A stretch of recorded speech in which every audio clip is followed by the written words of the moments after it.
It's Friday, May 26th here at Rocket Lab Mission Control as we await the liftoff of our 37th Electron launch, once again from Pad B at Launch Complex 1.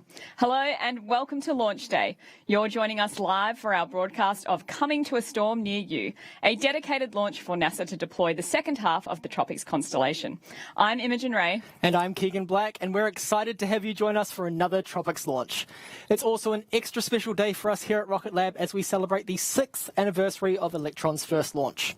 We're targeting liftoff for 3:46 p.m. New Zealand time, which makes it a late launch for our West Coast US viewers at 8:46 p.m. Pacific, and a super late 11:46 p.m. Eastern for our East Coast viewers. Whatever time it is where you are, thank you for joining us, and we hope you're well topped up with coffee.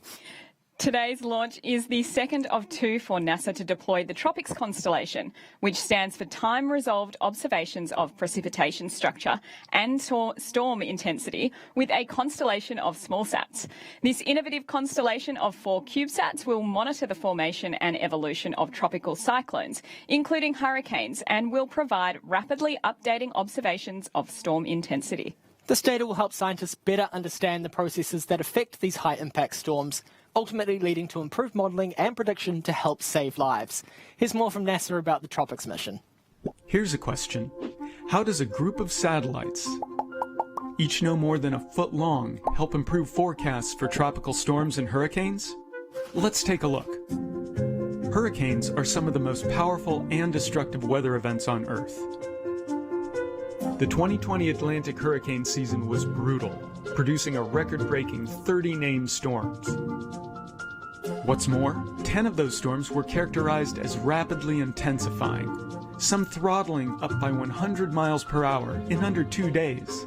Many weather satellites will generally measure a storm only once every few hours, leaving gaps in coverage where a storm may quickly strengthen.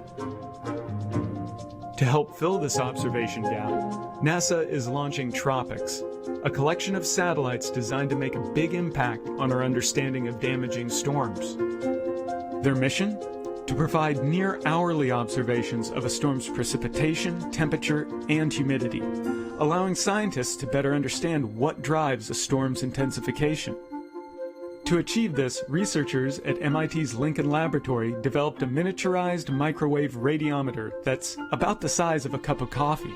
This small instrument will measure storm strength by detecting the thermal radiation naturally emitted by the oxygen and water vapor in the air. As Earth's climate continues to change, cost-effective but powerful satellites like TROPICS will be an important tool to help us better observe developments driving rapid changes in powerful storms, and help forecasters better predict and prepare for the weather ahead. We are so proud to be supporting TROPICS and grateful to be once again working with our mission partners at NASA. Just over 2 weeks ago, on May 8th, Electron lifted off for the first of these 2 dedicated launches and successfully deployed 2 TROPICS CubeSats to a 550-kilometre circular altitude above Earth at an inclination of about 30 degrees. All 4 of the TROPICS CubeSats need to be launched to their operational orbits within a 60-day period, but the sooner the better, which is why we're back on the pad just 18 days later, ready to go to space again.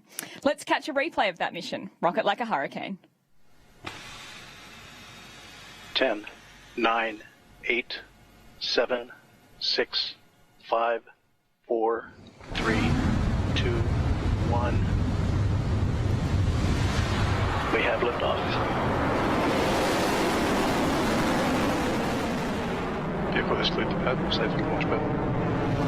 Beginning pitch over. Stage 1 propulsion is nominal.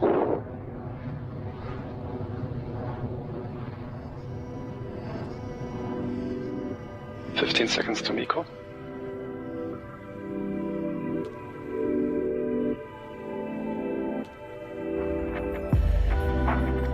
Stage separation successful.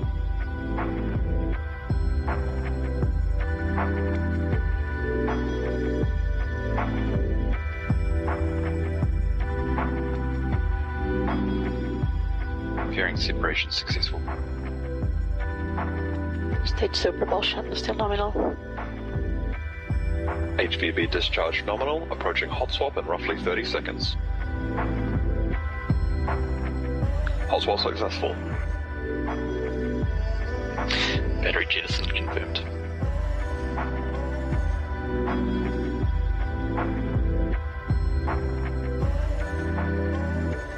Payload deployment confirmed.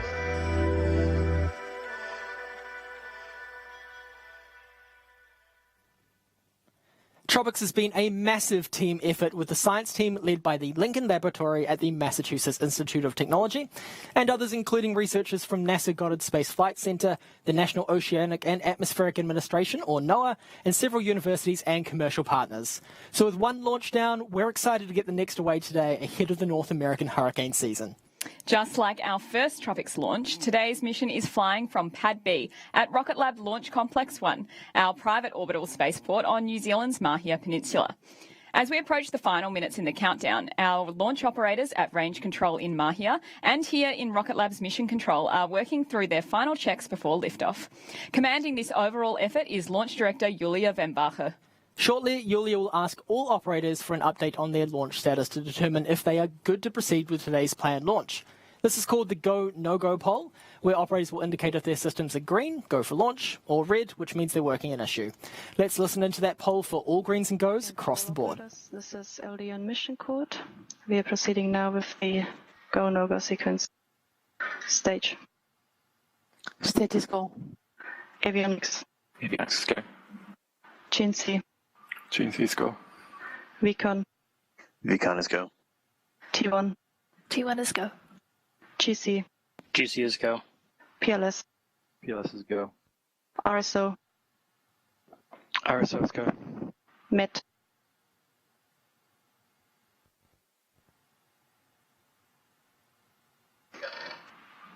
MET polling for go, no-go. Coming back later to MET. RF.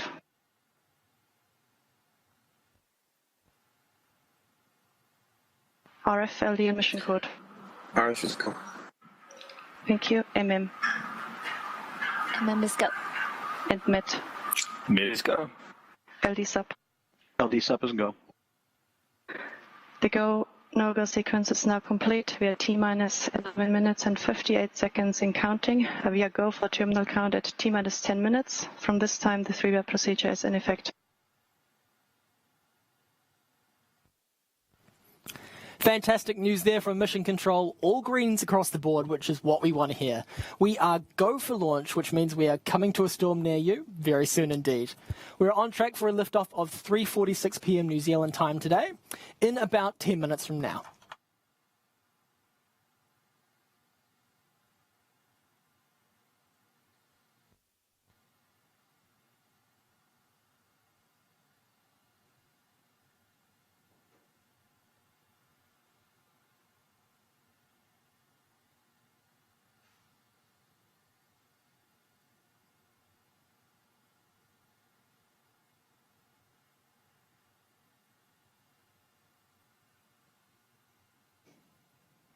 Today, with this TROPICS launch, we're also celebrating a special anniversary for our favourite rocket. On May 25th, 6 years ago from Launch Complex 1, Electron took to the skies for the very first time. As it crossed the Kármán line and completed a perfect first stage burn, stage separation, second stage ignition and fairing separation, Electron became the first orbital-class rocket successfully launched from a private launch site and opened up a new era in regular and reliable launch for small satellites. The flight also ticked a few other world firsts. The first launch for an all-carbon composite rocket with the world's first 3D printed engines, powered by a completely new electric pump-fed cycle. 36 launches and 161 satellites deployed to space later. Today we're ready to launch our latest pair of sats to space on Electron and wish it a very happy 6th launch anniversary as it flies.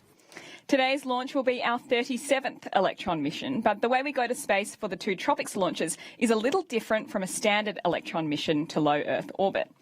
The launch follows a standard format for the first 6 or so minutes of the mission. Electron will lift off from the pad thanks to the 9 Rutherford engines on the rocket's first stage. These engines will burn for around 2.5 minutes, lofting Electron to about 90 kilometres above Earth's surface. From here, Electron's first and second stages will separate, with the spent first stage falling back to Earth. Shortly after this, a single vacuum-optimised Rutherford engine will ignite on Electron's second stage to propel the kick stage and TROPICS CubeSats for another 7 minutes, positioning them at that 550-kilometre altitude. This is where the mission departs from our standard format. Typically, Electron's second stage takes the kick stages and payloads to an elliptical orbit, and we use the small 3D printed Curie engine on the kick stage to circularize the orbit.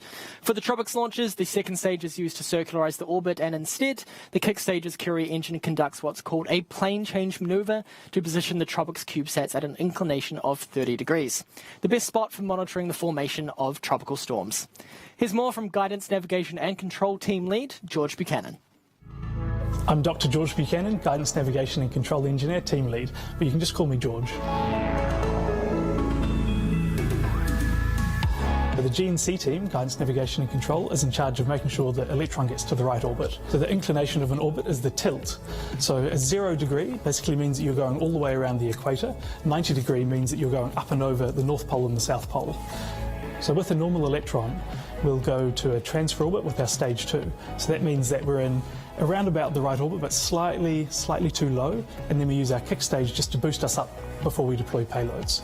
So for TROPICS, we've got to do a couple of sneaky things. So firstly, we do a dogleg, which is basically where our trajectory actually bends around, and so we head up north rather than heading out east, and then we sort of curve as we're flying.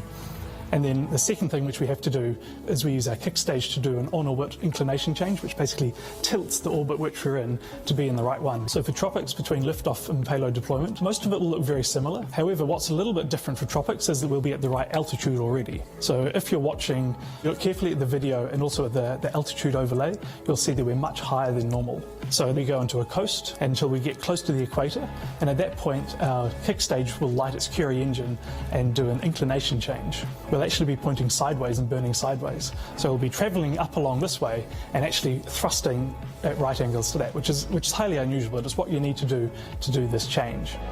Shortly after that, we'll do a payload deployment. And so we'll actually be deploying outside of ground station range. And so we won't have live confirmation of that until we get over our ground stations in Europe. Yes, so we've done this manoeuvre before. In fact, we did it for the first TROPICS mission just a couple of weeks ago, and we expect it to do exactly the same thing. We'll head up north, do a dogleg, inclination change, and deploy some more satellites into orbit. What the kick stage gives us is a lot more flexibility on orbit, and so we can do a lot of missions which a traditional large launch vehicle may not be able to do. So we can wait before doing burns, we can light up to dozens of times with this little kick stage, and we can point it in any direction we want to. It's also fairly flexible because it's this photon bus. We can change it, so sometimes we'll add additional batteries so we get a longer mission, or we'll change the amount of RCS if we want to do a lot more manoeuvring and pointing. When a customer comes to us with some interesting requirements, then we sit down as a team and work out how we can get Electron to meet these. And so this will be doing a bunch of simulations to make sure the trajectories will get us to the right orbit. We'll also run tests on actual hardware to make sure that we can meet any requirements that way. Sometimes we'll do things like change the design of the vehicle, so we'll be talking to other teams. And this is something which Electron, being quite customizable and being really agile, is great for. Yeah, I really love these science missions. Being able to do something which is actually going to have a really positive impact on millions of people. It's something really special.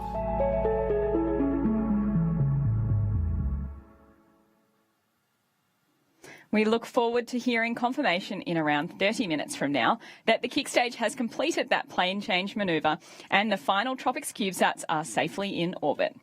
We're just 4 minutes away now from launch. 2 minutes before liftoff, the ground power supply at the launch pad is disabled and Electron switches to internal power. Our launch safety system, the Autonomous Flight Termination System, will be enabled at the same time, and we can expect to hear both of those calls from our operators in mission control. The liquid oxygen supply valves on stages 1 and 2 will be closed a few seconds later, shortly followed by another operator confirming that LOX load is complete. Then, with under 60 seconds to liftoff, the propellant tanks will be at their optimum pressure levels for launch. Ground control will then confirm that the water deluge system on the pad is ready to be activated for when the engines on the rocket ignite for launch. This is what will cause the large white cloud of water vapour at liftoff. At T-minus 10 seconds, you'll hear the launch director counting down to liftoff. Those 9 Rutherford engines we've mentioned before will ignite at T-minus 3 seconds and the launch pad's hold-down mechanisms will be released. Electron will then take to the skies for its 37th launch and the final TROPICS CubeSats will be on their way to space. Let's listen in for that final launch sequence.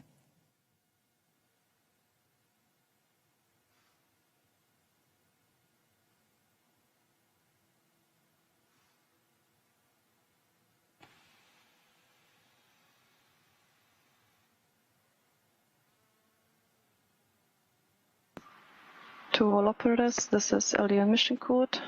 From now on, there should be no red flags on your critical LCCs. VCON LD on mission code.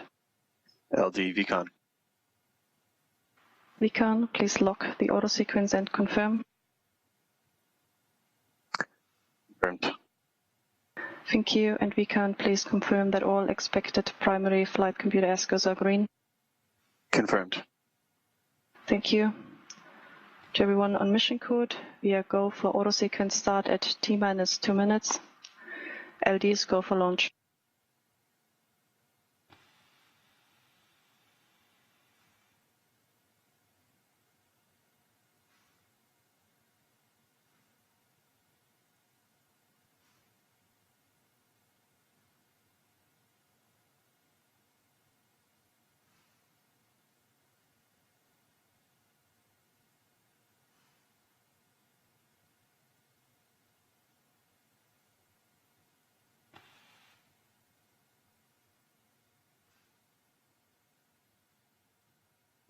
Vehicle is on internal power.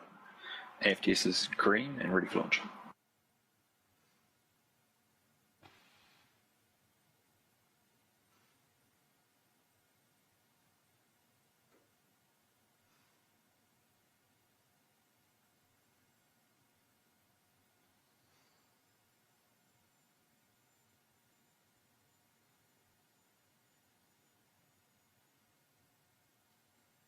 LOX load is complete. System is in recirculation.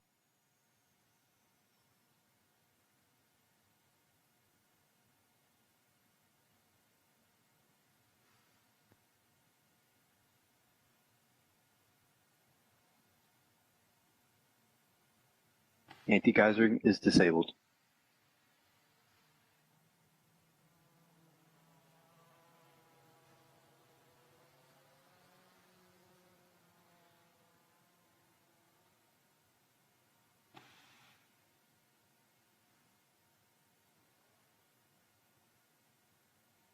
Stage 1, Stage 2, press for flight.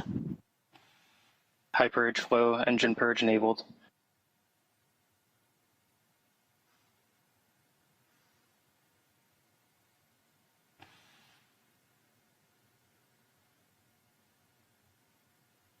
Deluge activated.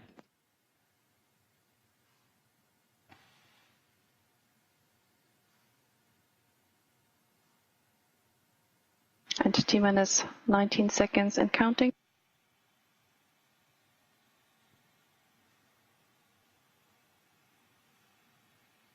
10, 9, 8, 7, 6, 5, 4, 3, 2, 1.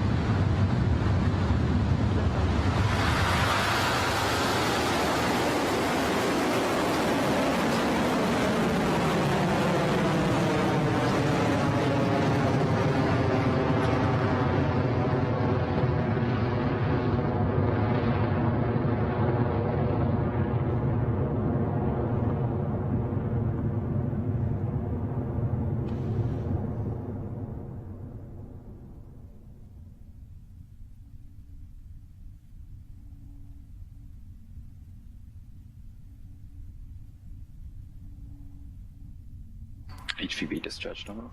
And that is a beautiful liftoff for Electron. The final 2 Tropics satellites are on their way and coming to a storm near you. With Electron now having cleared the pad, the next milestone is max Q. This is the point where the forces on Electron are at their greatest. So we'll listen out for clearance of that key moment from Mission Control soon. Max Q.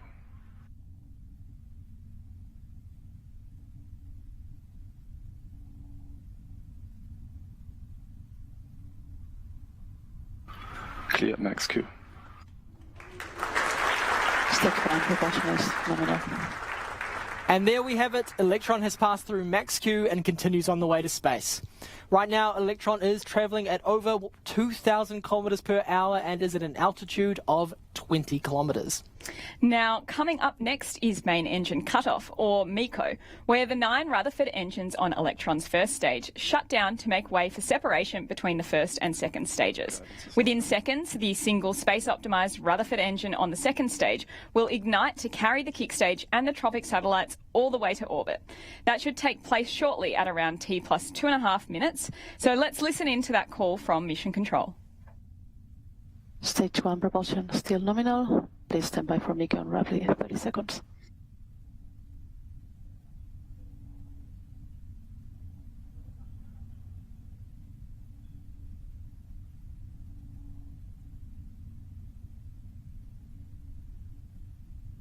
$15 seconds to MECO. AOS at Chatham Station. Entered burnout to tech mode.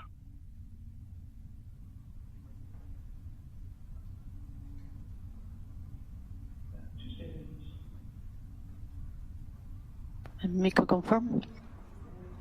Stage separation successful. Stage termination. And just like clockwork, we have had MECO, Stage 1 and Stage 2 separation and ignition of Electron's second stage. Coming up very shortly, we'll also see Electron's fairings separate and fall away. These 2 carbon composite halves form a protective nose cone over the TROPICS satellites, keeping them safe during ascent. Once we're in space, though, they're not needed as the forces on Electron are not nearly as great. So we can get rid of them and clear the way for payload separation.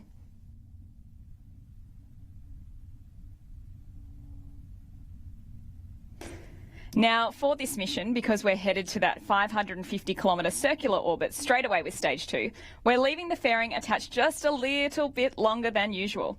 That jettison event should be coming up in the next 20 seconds or so. This is nominal.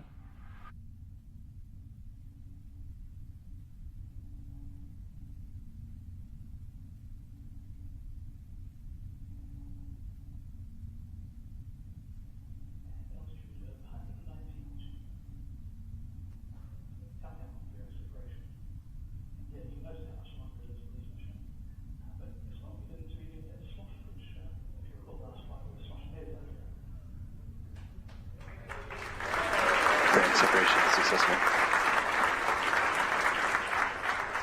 And that's fairing separation confirmed. We are at 4 minutes into flight now, and coming up next is a process unique to Electron, battery hotspot.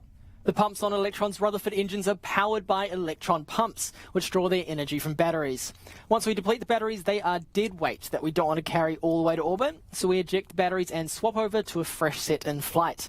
That milestone is coming up just before 7 minutes into the flight, so still a ways to go yet.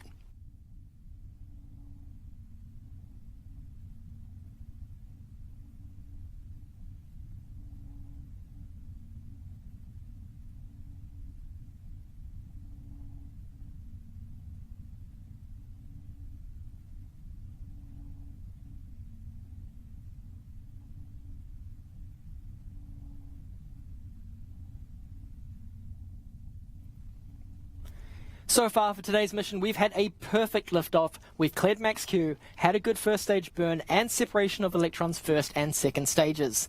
Fairing has also separated as planned, and now we're 5 minutes into the mission. So far, a nominal mission for coming to a storm near you, the second of 2 dedicated launches to deploy a storm monitoring constellation for NASA.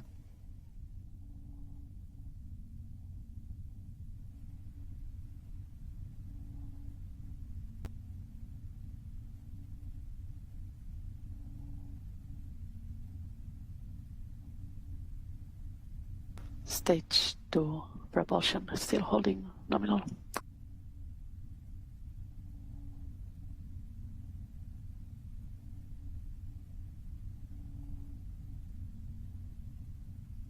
Guidance is nominal, 200 seconds remaining.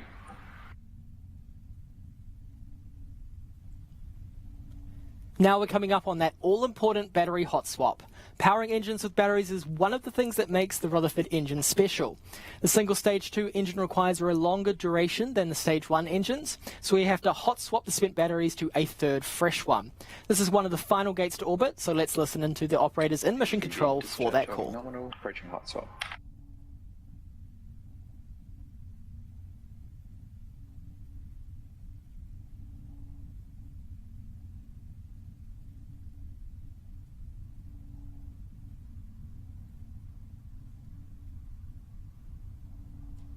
Throttling down.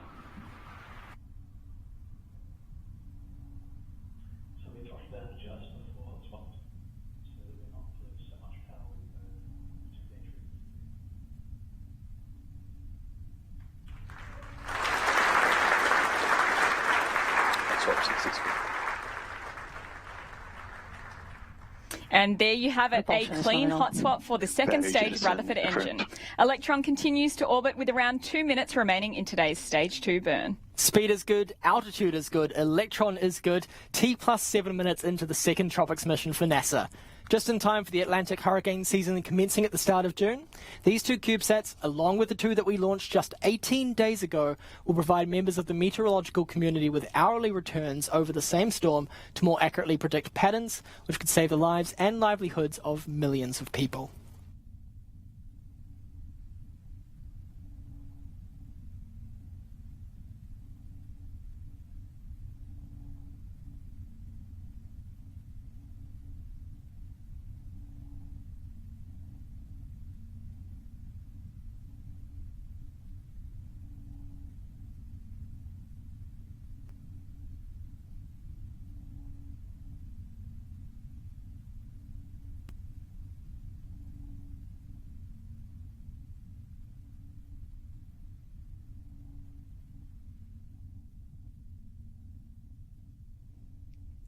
T plus 8 minutes in, and we are now around 30 kilometres away from that 550 kilometre target orbit. As George mentioned in the video earlier, this stage 2 burn is taking us all the way to a circular orbit.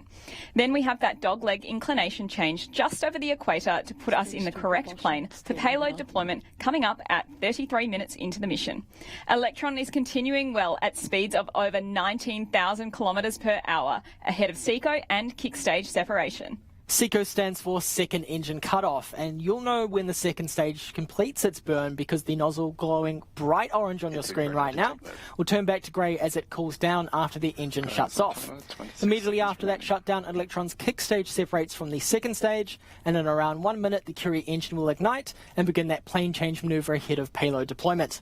Again, mission control will call out these actions, so let's listen in for confirmation of SECO.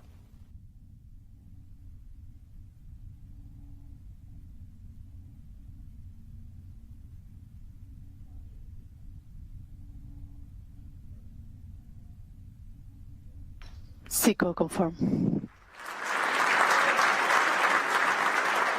Stage 3 separation confirmed. Nominal transfer orbit achieved. And that is SECO confirmed as planned. The kick stage has also cleanly separated, ready for that final Curie burn in around 20 minutes from now, followed by payload deployment at T plus 33 minutes. Because this final burn and deployment of the TROPICS CubeSats happens in a ground station blackout zone, we won't get live confirmation of those milestones. We also won't have live video footage of the deployment process, so here's a quick animation to show you what will be happening in orbit just 25 minutes from now.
Since we won't have live coverage of payload deployment, we'll take a short break from the broadcast and join you again in around T plus 45 minutes to provide an update on deployment and to confirm mission success. We'll leave mission control comms up during this coast phase so you can hear it as soon as it happens. We'll be back with you soon.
Expected Curie ignition.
Expected Curie shutdown.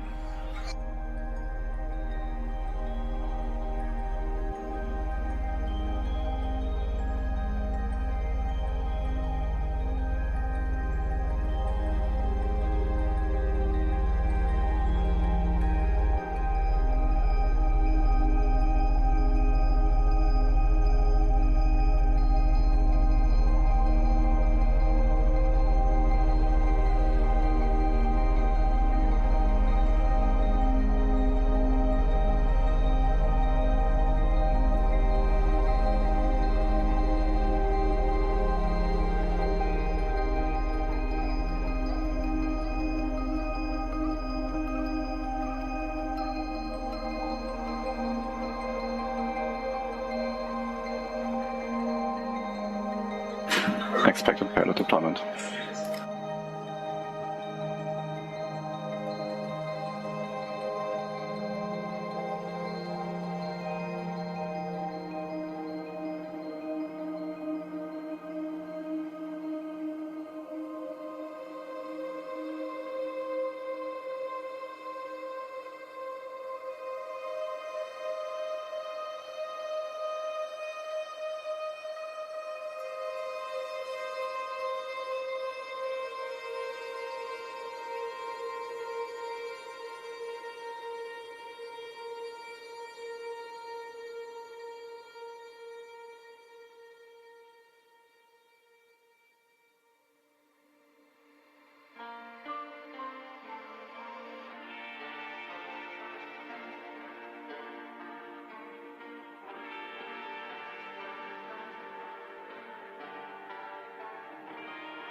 TCLD on range.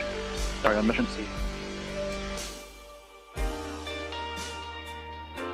Disregard.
LDGC on mission.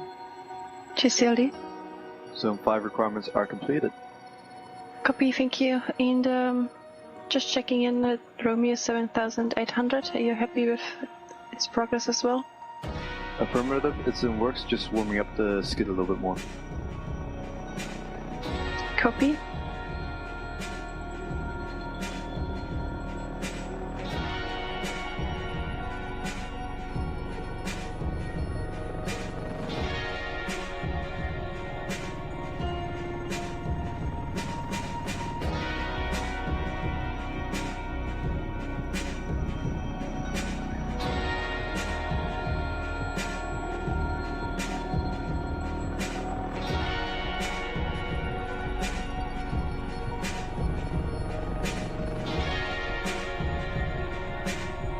Apologies, go ahead, PLS.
Great to have you back with us for the webcast of our 37th Electron launch, the Coming to a Storm Near You launch to deploy the final 2 satellites in NASA's storm monitoring TROPICS constellation. We had a flawless liftoff from the pad at Launch Complex 1 today and a nominal flight all the way through to kick stage separation as planned. Now, as mentioned, the final phase of today's launch, including the Curie engine burn for the plane change maneuver and payload deployment, took place in a ground station blackout zone. You wouldn't have been able to hear that over the nets, but we are thrilled to confirm that today's mission is yet another success. The kick stage's Curie engine performed well, positioning the TROPICS satellites at a 30-degree inclination for deployment. We have confirmation that the satellites have separated cleanly from their deployers and are now settling into their new homes on orbit, ready for the 2023 storm season. Congratulations to the launch team and to our mission partners at NASA. The TROPICS constellation is officially on orbit. We are so very proud to support this important mission and grateful to be entrusted by NASA once again to deliver mission success. So with that, we're going to close out today's live coverage, but don't forget to follow Rocket Lab and NASA on social media for more photos, videos and additional detail about today's mission. And to follow along NASA's TROPICS mission now that all of the spacecraft are on orbit, you can head to blogs.nasa.gov/small satellites. Thank you so much for joining us. This is Rocket Lab Mission Control, signing off.